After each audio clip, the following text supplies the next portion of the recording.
Hello everyone, your welcome our channel. तो देखिए, जो हमारी ये सीरीज चल रही है यूपीपीसीएस प्रीलिम्स 2025, यूपीपीसीएस आरओ 2025 जो री एग्ज़ाम होने वाला है उसके लिए। तो यहाँ देखिए, हम फिजिक्स को कर रहे हैं, सब्जेक्ट वाइज लेके चल रहे हैं कि जिस एक बार में एक सब्जेक्ट हमारा हैंड रिटन नोट्स में क्लियर होता जाए।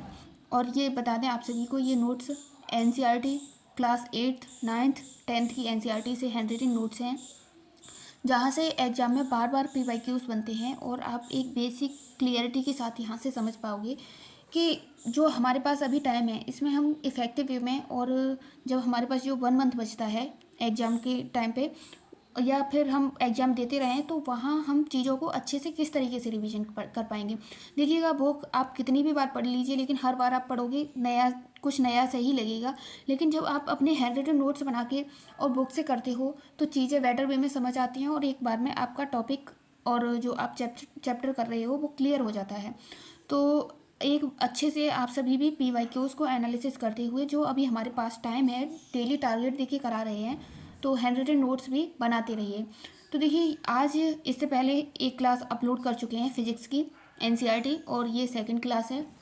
जितने भी मोस्ट इम्पोर्टेंट फिजिक्स के क्वेश्चन हैं, जहाँ से बार बार एग्जाम में क्वेश्चंस बने हैं, तो वही क्वेश्चंस देखेंगे, ठीक है।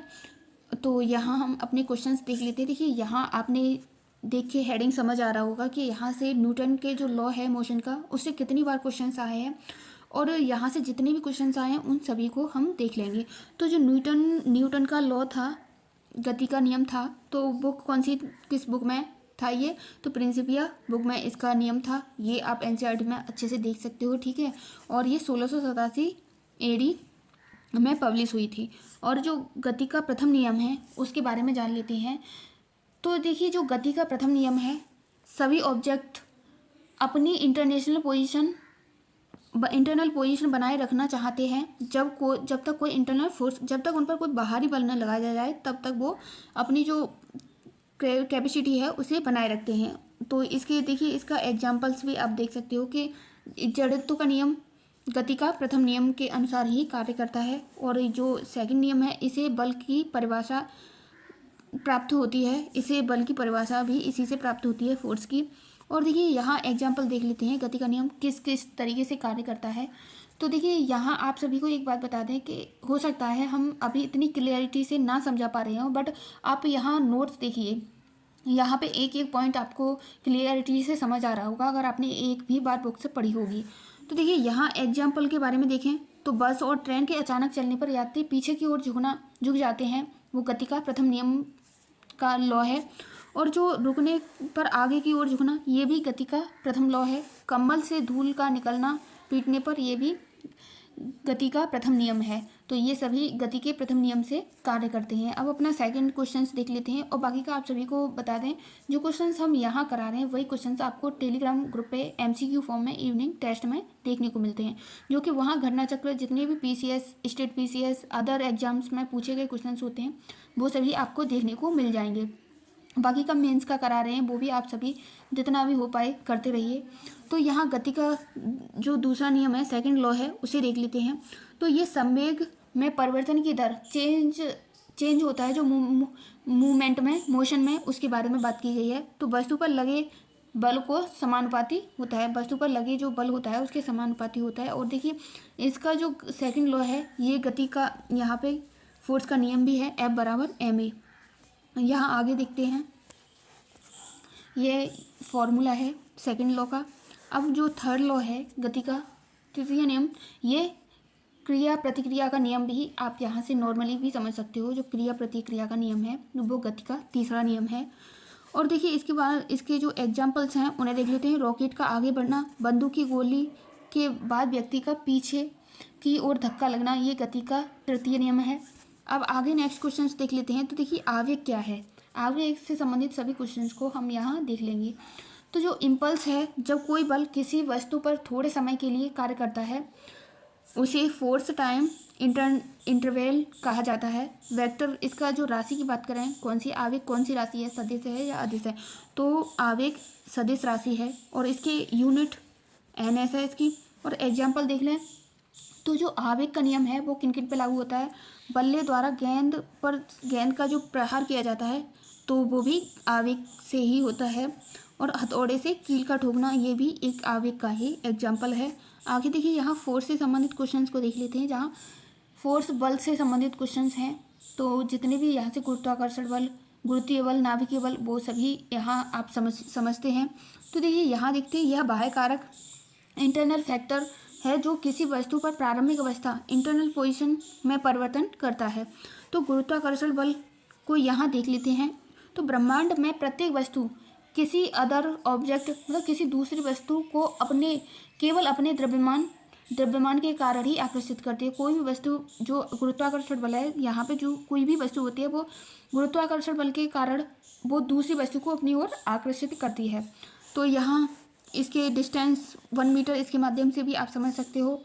और देखिए गुरुत्वाकर्षण रेंज की बात करें, पावर की बात करें, तो जो रेंज है अनंत है। गुरुत्वाकर्षण बल की जो रेंज होती है वो अनंत है और पावर कम होती है। नाभिकीय ये भी नीचे की ओर जाता है और यहाँ जो पावर का बिंदु है वो अनंत है। यहाँ देखिए जी का मान देख लें, जो बड़ी जी होती है उसका मान देख लेते हैं। तो 6.67 10⁻11 इसका जी का मान है। वहीं देखिए जी का ये कॉन्स्टेंट कहते हैं, इसे जी को यूनिवर्सल गुरुत्वाकर्षण बल कहते हैं। आगे देखिए यहाँ देख लेते हैं ग्रेविटी का जो नियम है वो किस तरीके से कार्य करता है और किन किन क्षेत्रों में कार्य करता है। तो जो ग्रेविटी का नियम है, यह एक बल है जिससे पृथ्वी किसी वस्तु को अपने केंद्र की ओर खींचती है।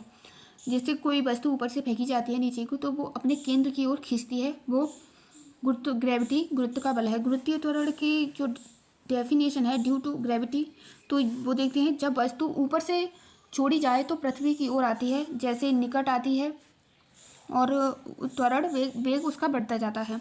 यह वस्तु के रूप, आकार, द्रव्यमान निर्भर नहीं करता है इस चीज़ पर। और जी का मान, छोटी जी होती है जो स्मॉल जी होती है, उसका मान क्या होता है, तो ये 9 मोस्ट इंपोर्टेंट है, ध्यान रखिएगा, 9.8 मीटर प्रति सेकंड स्क्वायर छोटी जी का मान होता है। आगे यहाँ जी के मान में परिवर्तन किस तरीके से होता है वो देख लेते हैं। तो जो जी के मान में परिवर्तन होता है सबसे कम भूमध्य रेखा पर होता है। जी के मान में सबसे कम परिवर्तन किस जगह पे होता है, तो भूमध्य रेखा पे होता है। और सबसे अधिक जी का मान किस पे होता है, तो सबसे अधिक जी का मान ध्रुवों पर होता है। पृथ्वी के घूर्णन गति बढ़ने पर जी का मान कम हो जाता है, वहीं पृथ्वी के घूर्णन की गति घटने पर जी का मान अधिक हो जाता है। वहीं घूर्णन गति बढ़ती है तो जी का मान कम होता है, और ये घटती है तो जी का मान कम होता है, और बढ़ती है तो जी का मान अधिक होता है। यहाँ देखिए इसके weight of the body in A life के बारे में बात की गई है, तो वो आप डायग्राम के थ्रू यहाँ देख सकते हो।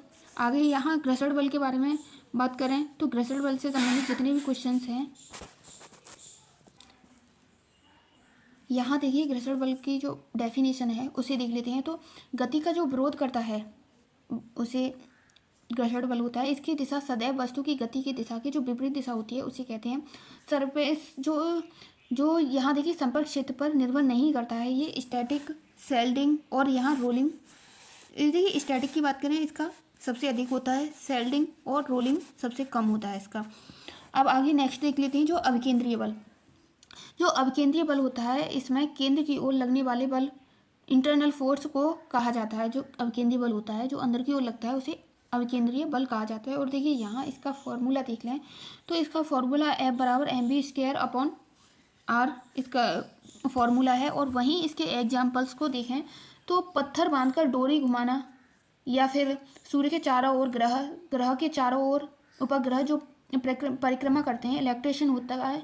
इलेक्ट्रेशन का नाभिक के चारों ओर इलेक्ट्रॉन होते हैं, उनका जो नाभिक के चारों ओर घूमना, ये सभी अपकेंद्रीय बल के एग्जाम्पल्स हैं। अब यहाँ अपकेंद्रीय बल को देख लेते हैं। देखिए अपकेंद्रीय बल क्या है, इससे संबंधित कौन कौन से क्वेश्चंस एग्जाम में फ्रेम हो सकते हैं। तो जो अपकेंद्रीय बल है ये वृत्ताकार पथ केंद्र से बाहर की ओर लगने वाला बल है। आउटवर्ड फोर्स है ये। एग्जाम्पल की बात करें तो कार एट रनिंग, मोड़ पर कार में बैठा व्यक्ति बाईं ओर बल लगता महसूस करता है, ये अपकेंद्रीय बल का उदाहरण है। अपकेंद्रीय यंत्र के बारे में बात करें तो ये क्रीम निकालने जो दही को मथने की मशीन होती है उसे भी बोला जाता है ड्राई क्लीनर होता है, ये भी अपकेंद्रीय बल पर कार्य करता है।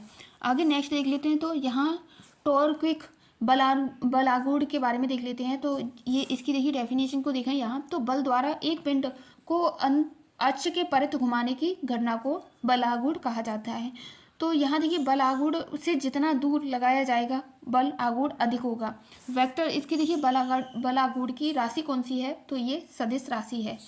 और यहाँ देखिए इसकी यूनिट की बात करें तो न्यूटन मीटर इसकी यूनिट है। और ये देखिए इसके एग्जाम्पल देखें बल आघूर्ण के कौन कौन से हैं। तो गेहूँ पीसने पर, गेहूँ जो पीसा जाता है, जो गेहूं के पिसने पर, या कुम्हार का चाक को जो घुमाया जाना, हैंड पंप का, ये सभी इसके उदाहरण हैं। और आगे देखिए सिंपल मशीन, सरल मशीन क्या है इसके बारे में देख लेते हैं। तो ये बल आघूर्ण के सिद्धांत पर कार्य करती है। उत्तोलक घिरनी इसका एग्जाम्पल है। तो यहाँ देखिए ये इसके जो 3 कंपोनेंट्स हैं उन्हें देख लेते हैं। तो आलम्बन, आयस, भार, ये सभी इसके 3 कंपोनेंट्स हैं। जैसे कैंची, जो देखिए ये सरल मशीन पूछ लिया जाए सरल मशीन कौन कौन सी है, तो ये कैंची, प्लास, सरौंदा, चिमटा, नींबू निचोड़ने की मशीन, ये सभी सरल मशीन का कार्य करती हैं। अब यहाँ देखिए गुरुत्व केंद्र पल वर्सेस सेंटर ऑफ ग्रेविटी का नियम है, उसे देख लेते हैं। तो किसी वस्तु पर गुरुत्व केंद्र वह बिंदु है जहाँ वस्तु का समस्त भार कार्य करता है। वस्तु चाहे जिस स्थिति में रखी जाए, जो वस्तु किसी भी स्थिति में रखी जाए उसकी बात की गई है। वस्तु का भार गुरुत्व केंद्र से ठीक नीचे की ओर कार्य करता है। और यहाँ देखिए इसका एग्जाम्पल देख लें तो समान छड़ के अंत का जो मध्य बिंदु होता है उसके बारे में बात की गई है। पॉइंट मोशन, मेडिसिन से मिलान बिंदु की पॉइंट की बात की गई है।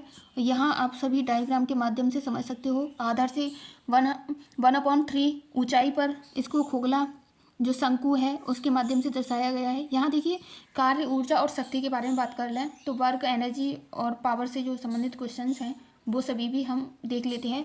तो जो फोर्स होता है, बल, इसका देखिए फॉर्मूला देखें तो बल मल्टीप्लाई विस्थापन होता है। और ये इसके कार्य की राशि कौन सी है, कार्य एक अदिश राशि है। और देखिए इसकी न्यूटन मीटर इसकी एक इकाई है, न्यूटन मीटर इसका जो मात्रक है, और या जूल भी इसे कहते हैं। और यहाँ देखिए ऊर्जा से संबंधित क्वेश्चंस को देख लेते हैं। तो वस्तु की कार्य करने की जो क्षमता होती है, कैपेसिटी ऑफ डूइंग वर्क, उसे ऊर्जा कहा जाता है। और इसका ये कैसी राशि है, तो ये अदिश राशि है ऊर्जा, और इसका मात्रक जूल है। वहीं इसके टाइप्स के बारे में बात कर लें तो गतिज ऊर्जा, स्थितिज ऊर्जा, 2 इसके टाइप्स हैं। मोशन के कारण एनर्जी के बराबर 1/2 mv², इसकी गतिज ऊर्जा का सूत्र है। वहीं स्थितिज ऊर्जा के बारे में बात करें तो ये अवस्था स्टैटिक परिवर्तन है।